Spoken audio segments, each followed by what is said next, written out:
Lacey, she was so upset. And we had company over. She told me to just get up and get some water. So I did. And I admit, I was acting foolish. But see, I did the same thing when I was with Amber, you know? But she's so sweet. She got up and she got me the water this time. And she said, "Here you go, darling. Just to dilute it." Dilute. Dilute. Who says that? But really, I'm not an evil guy. I never was. I just wanted to be with Amber. And, you know, when she found out about Lacey, I just couldn't lose her, okay? So, I added some tears, like I'm doing now, and I said, "Darling, I couldn't talk to you about this, not now, so soon. You think ill of me. Please, understand." And you see, I knew she would understand and she would have some sort of kindness for me because she was in love. No, I knew she was in love because she acted the way people in love act. Blossoming, spreading, like a flower. And you add water, of course. But let me get this clear. Okay, before I start any of this, every bit of evidence that they have on me is circumstantial. All of it.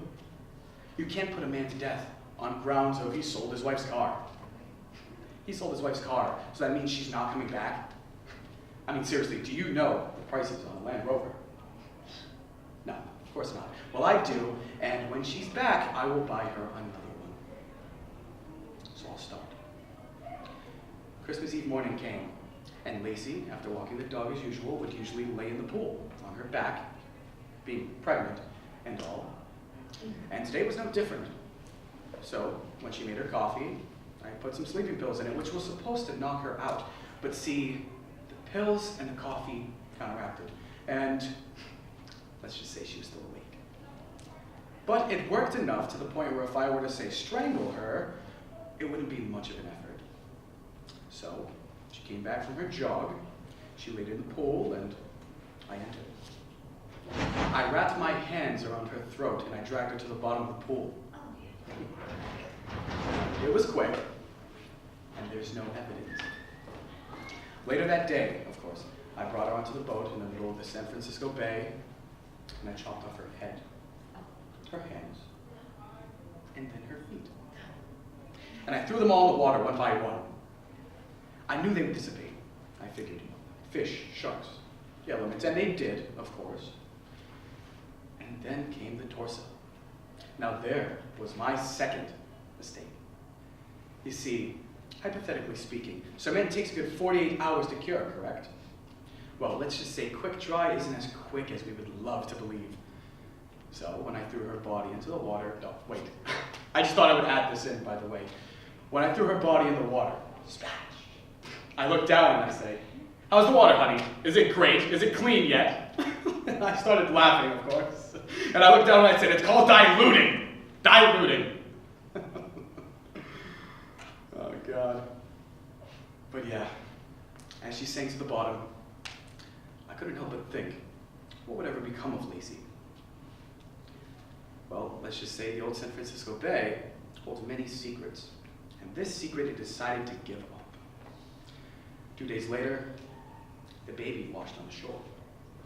Remarkably, I mean, I never would have guessed, really. And then Lacey, of course, later.